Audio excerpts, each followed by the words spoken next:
Welcome back to Revise and Resubmit, the podcast that takes, those really dense academic papers and makes them surprisingly interesting.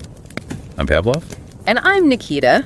Today we're looking into something really fundamental shaping up in AI. Yeah, it's fascinating. We're exploring the future of how artificial intelligence learns based on it's a preprint of a chapter. Okay. It's called Welcome to the Era of Experience, and it's going to be in a book from MIT Press, Designing an Intelligence. Right, and the authors are heavy hitters in the field. We've got David Silver from Google DeepMind and University College London. And Professor Richard Sutton, he's a Turing Award winner, University of Alberta, known for, basically foundational work in reinforcement learning. So their perspective carries a lot of weight. Absolutely. And their core idea is pretty big. AI is shifting gears, moving away from just learning from human data. Yeah, moving towards learning from its own experience. It's a huge shift they're predicting. So it makes you wonder, how does that change AI? If it's not just mimicking us, but learning on its own, can it go beyond human abilities? That's exactly the question. How does AI get truly novel, maybe even superhuman skills? Okay, so let's start with where we are now. Why is our current approach, this reliance on human data, starting to hit a wall? Well, right now, we're in what they call the era of human data. Think large language models, LLMs. Sure, they're everywhere. They learn from just massive amounts of text and code that humans created. And they're impressive, writing, summarizing, problem solving, general stuff. You can do a lot, definitely feels like real intelligence sometimes. But the authors say there's a catch. There is. Especially when you look at domains needing truly new insights. Think advanced math or cutting-edge science, maybe even complex coding. Okay. The knowledge we can just extract from existing human data, it's kind of reaching its limit there. The real breakthroughs are often beyond what any human currently knows. Right. So if it's not in the data we feed it, the AI can't learn it. We're the bottleneck. Exactly. The progress from just supervised learning on our data, it's slowing down for those frontier problems. Human understanding becomes the ceiling. That makes sense.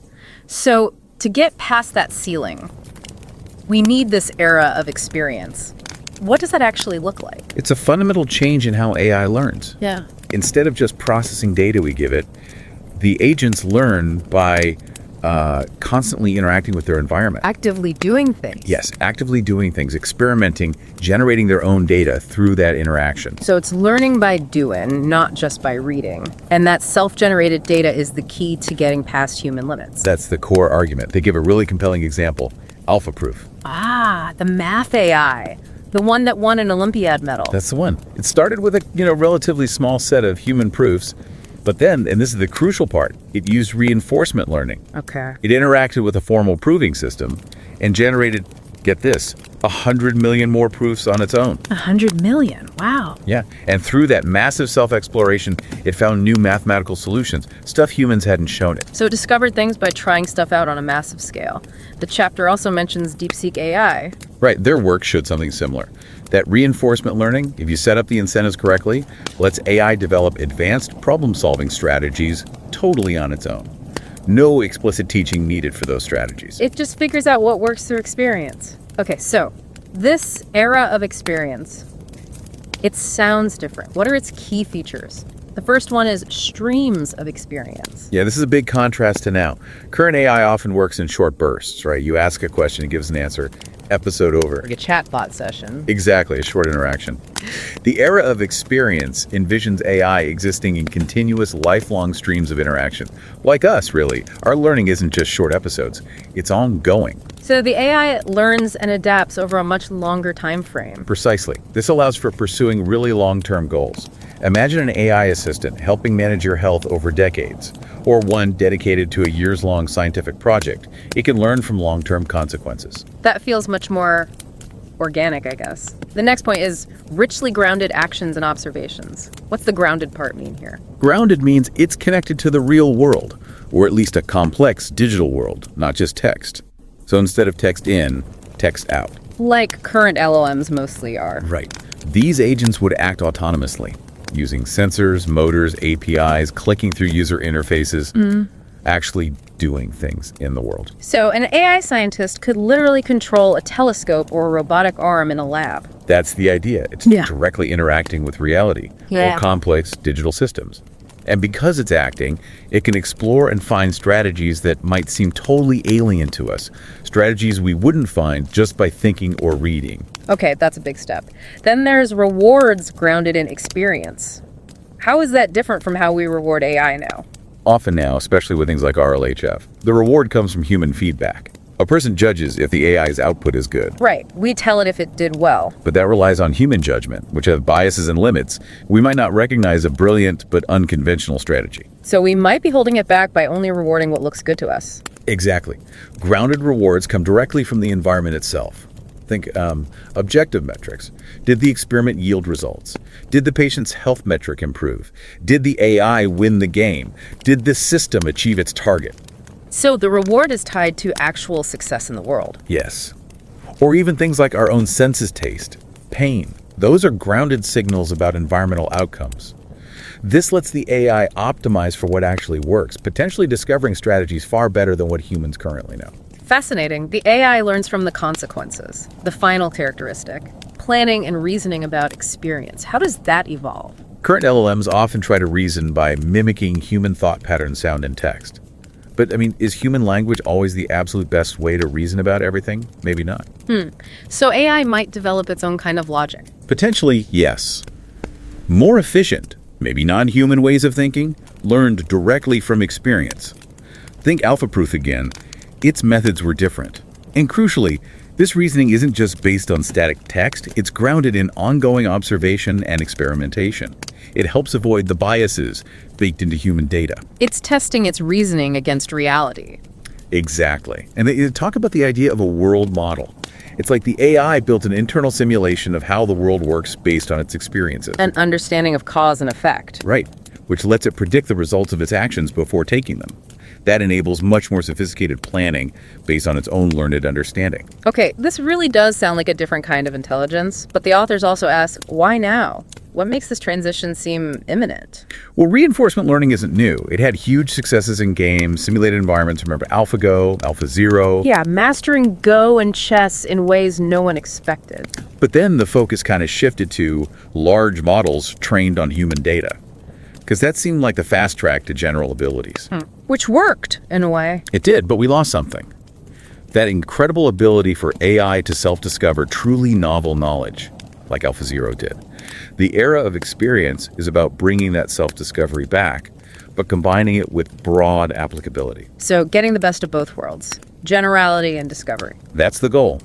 And it seems possible now because we're seeing agents get much better at autonomous interaction in complex settings, both digital and potentially physical, via robotics. And RL methods themselves are getting more powerful for these open-ended problems. The pieces are sort of falling into place. It sounds like a return to some core AI ideas, but supercharged, which leads to their point about revisiting reinforcement learning itself. Exactly. RL has this rich history concepts like temporal difference learning, how to explore effectively, world models like DynaQ, dealing with actions over time. Really fundamental stuff. But some of that got sidelined a bit by the focus on LLMs and human feedback. To some extent, yeah. RLHF, for instance, is powerful for alignment, but uses human preference as the main signal, not necessarily environmental outcomes. The era of experience pushes us to reinvestigate and improve those core RL ideas in the context of these long streams of autonomous, grounded interaction.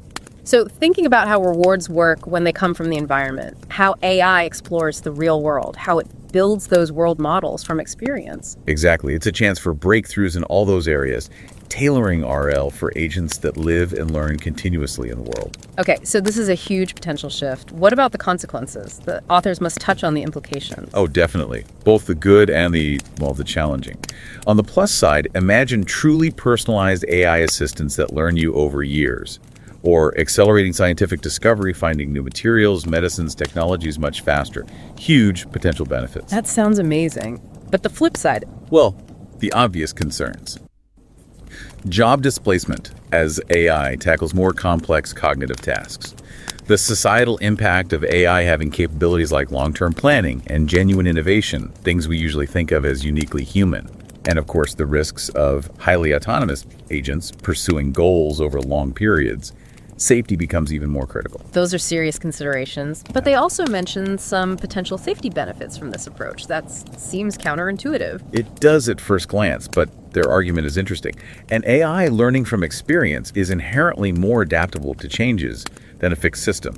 If the world changes, it can potentially adjust. Unlike a model trained on static data. Right. Also, the reward function itself isn't set in stone. It could potentially be refined over time through ongoing experience and maybe careful human feedback, correcting misalignments before they cause major problems. So the learning process itself offers opportunities for correction. And there's one more subtle point. Real-world interaction takes time. You can't run a million physical experiments in a second. This inherent friction of interacting with reality might act as a natural brake on runaway intelligence explosion, giving us more time to adapt and ensure safety. The world itself imposes a kind of speed limit. That's a really interesting thought. Okay, this has been incredibly insightful, really sketching out a potential next chapter for AI. To wrap up, what's the single biggest takeaway from this era of experience concept? I think it's the shift in the source of knowledge. Moving away from AI primarily learning from us, from our accumulated data, towards AI learning like us, or perhaps even better than us, through direct, autonomous interaction with the world. Experience becomes the main teacher. And that unlocks capabilities beyond the limits of what humans currently know. A profound shift. It really leaves you wondering, as AI starts to learn and reason in these potentially very non-human ways, shaped by its own experiences, what happens next? What new possibilities, what unforeseen challenges arise? How do we even prepare for that? Definitely something to think about. And don't forget to subscribe to Revise and Resubmit on Spotify and Apple Podcasts. And if you're enjoying the show and want to support us in creating more insightful content, consider becoming a patron on Patreon. Every contribution helps us continue this journey of exploration and discovery. Until next time, keep those minds curious, keep questioning, and keep revising and resubmitting.